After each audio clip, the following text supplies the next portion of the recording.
Hello students. देखो, इस video में conservation of charge that is property of charge को समझना है। तो ऐसे और भी प्रॉपर्टीज हम समझा चुके हैं, लेकिन इस वीडियो में है कंजर्वेशन ऑफ चार्ज। तो देखो, total charge of an isolated system is conserved. अब आइसोलेटेड सिस्टम का मतलब समझो कि अगर कोई सिस्टम जो है टू बॉडी से मिलकर बना है, ठीक। अब दोनों बॉडी से मिलकर बनने वाला सिस्टम किसी थर्ड बॉडी से अगर प्रभावित नहीं होता है, यानी थर्ड कोई बॉडी जो है, समझ गए ना, इस सिस्टम को प्रभावित नहीं करता है, तो इस सिस्टम को हम कहेंगे आइसोलेटेड सिस्टम। तो आइसोलेटेड सिस्टम का जो टोटल चार्ज होगा वह 100% कंजर्व होगा, यानी रिमेन्स कांस्टेंट होगा। बात समझ गए? रिमेन्स कांस्टेंट होगा।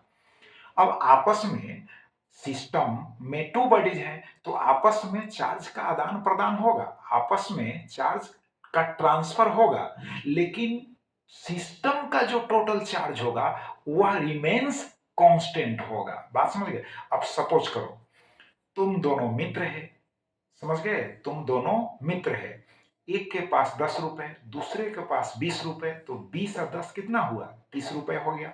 अब 20 वाला 10 रुपए ट्रांसफर कर दिया 10 वाले के पास, तो इसके पास 20 हो गया और तुम्हारे पास 10 हो गया, मतलब तुम्हारे पास जो अमाउंट था वह घट गया और इसके पास जो अमाउंट है बढ़ गया, लेकिन टोटल ऐड करेगा तो कितना होगा? 20 और 10 30, अब पहले भी 30।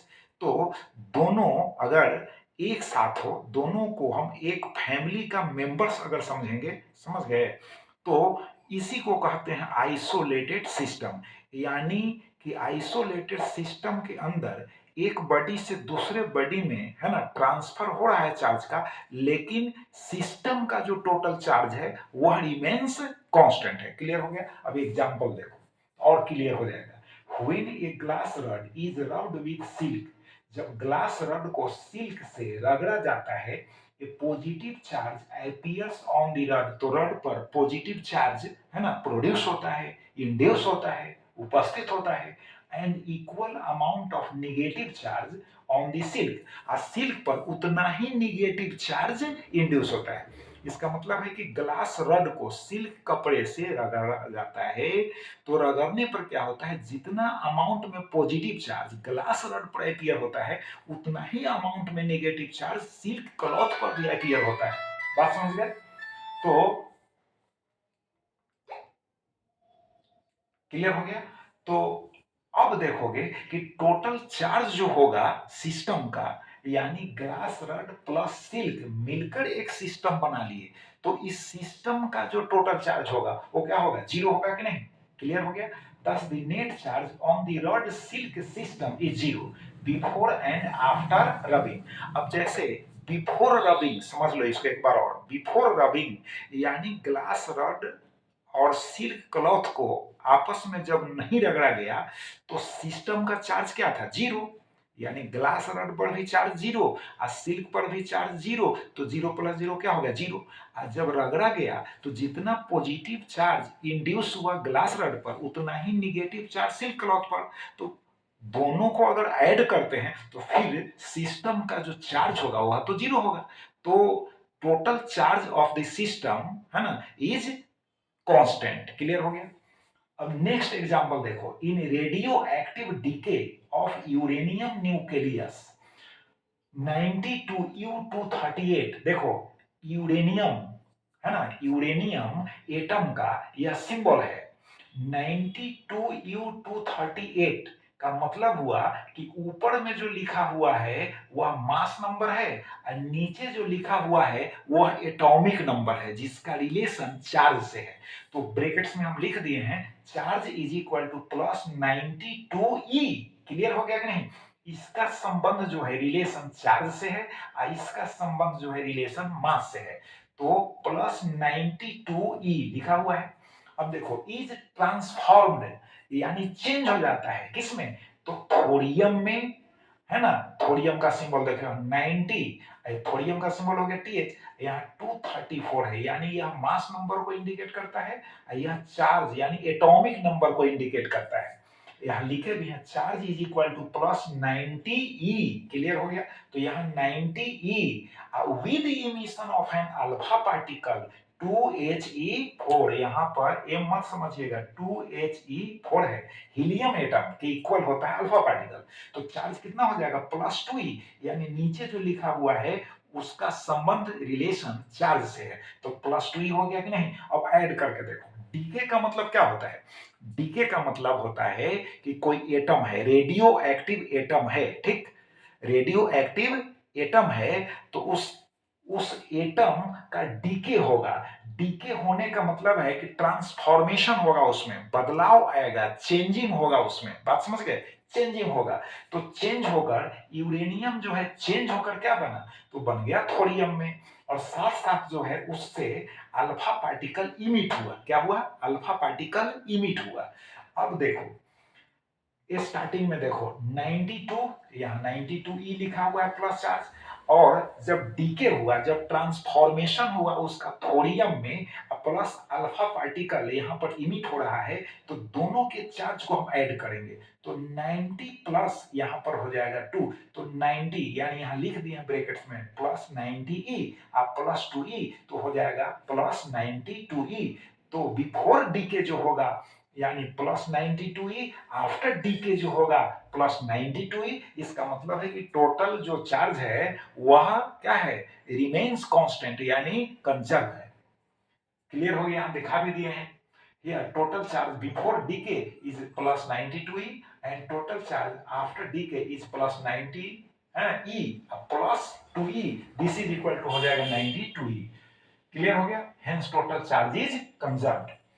नेक्स्ट एग्जांपल देखो, ए न्यूट्रॉन, न्यूट्रॉन के पास क्या होता है, चार्ज जीरो होता है, बात समझ गए, न्यूट्रॉन के पास चार्ज जीरो होता है।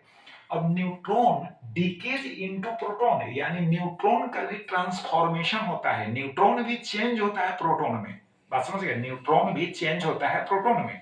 ऐसा रेडियो एक्टिव न्यूक्लियस में होता है, ऐसा रेडियो एक्टिव न्यूक्लियस में होता है, बात समझ गए, कि न्यूट्रॉन जो होगा प्रोटॉन में है ना कन्वर्ट होगा, ठीक।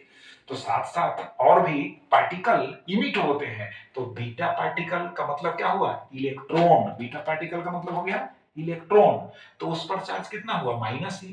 एंड न्यूट्रल पार्टिकल, एक न्यूट्रल पार्टिकल है जिसको हम कहते हैं न्यूट्रिनो, तो न्यूट्रिनो जब कहते हैं उसको, इसका सिंबल देख लो न्यूट्रिनो का, इस पर चार्ज होता है 0, ठीक। तो देखो बिफोर डीके यहां पर चार्ज क्या है, 0 है, क्योंकि न्यूट्रॉन के पास कोई चार्ज नहीं होता है, तो न्यूट्रॉन का चार्ज 0, और जब न्यूट्रॉन प्रोटॉन में कन्वर्ट हुआ तो प्रोटॉन का सिंबल हो गया 1H1, यानी हाइड्रोजन का जो आइसोटॉप होता है प्रोटियम, उसमें एक प्रोटॉन होता है, एक इलेक्ट्रॉन होता है, क्लियर, न्यूट्रॉन होता नहीं है, तो उसका सिंबल यह हो गया 1H1। तो यहां पर देखो चार्ज तो 0 हो गया बिफोर डीके, आफ्टर डीके देखो यहां पर प्रोटॉन हो गया, ठीक है, तो प्रोटॉन का चार्ज प्लस है ना, प्लस क्या है E, इसमें हम E से गुना कर देंगे, तो +1 इंटू ई क्या होगा, प्लस E होगा।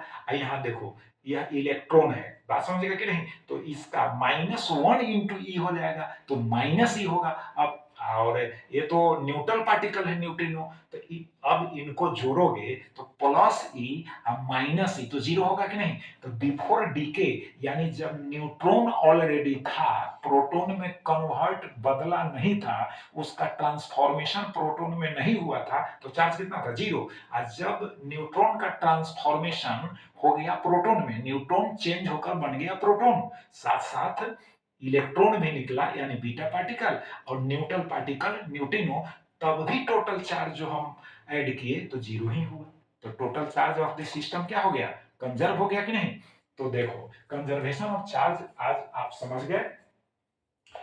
तो प्रॉपर्टीज, 3 प्रॉपर्टीज जो है, 3 प्रॉपर्टीज हम डिस्कस किए हैं अलग अलग वीडियो में, है ना। एडिटिव नेचर ऑफ चार्ज, उसके बाद क्वांटाइजेशन ऑफ चार्ज, उसके बाद हो गया है ना कंजर्वेशन ऑफ चार्ज। अब एक बात और समझ लो, चार्ज का संबंध जो है मास से भी है, चार्ज का संबंध मास से भी है। जैसे बतला रहे हैं, अगर कोई बॉडी पॉजिटिवली चार्ज होता है, कोई बॉडी पॉजिटिवली चार्ज होता है, ठीक है, तो उसके मास पर क्या इफेक्ट पड़ता है। तो मास उसका डिक्रीज करता है। याद रखिएगा, जब पॉजिटिवली चार्ज बॉडी हो जाएगा तो मास उसका डिक्रीज करता है, और जब नेगेटिवली चार्ज हो जाएगा तो मास उसका इंक्रीज करता है। कैसे? तो देखो, पॉजिटिवली चार्ज हुआ है ना, इसका मतलब है कि वह, है ना, जो बॉडी है कुछ इलेक्ट्रॉन्स को ट्रांसफर किया, और जब ट्रांसफर हुआ उससे इलेक्ट्रॉन, तब मास उसका रिड्यूस हुआ कि नहीं, डिक्रीज किया कि नहीं? क्योंकि इलेक्ट्रॉन का रिलेशन भी मास से है, प्रोटॉन का रिलेशन मास से है, न्यूट्रॉन का रिलेशन मास से है। और जब इलेक्ट्रॉन्स किसी पर ट्रांसफर होकर पहुंचेगा तो उसको निगेटिव बना देगा, निगेटिव चार्ज्ड बॉडी में कन्वर्ट कर देगा, तो फिर उसका मास इंक्रीज करेगा कि नहीं? बात समझ गए? तो चार्ज का संबंध जो है मास से भी है। तो थैंक यू। अब इसको रिवाइज करो।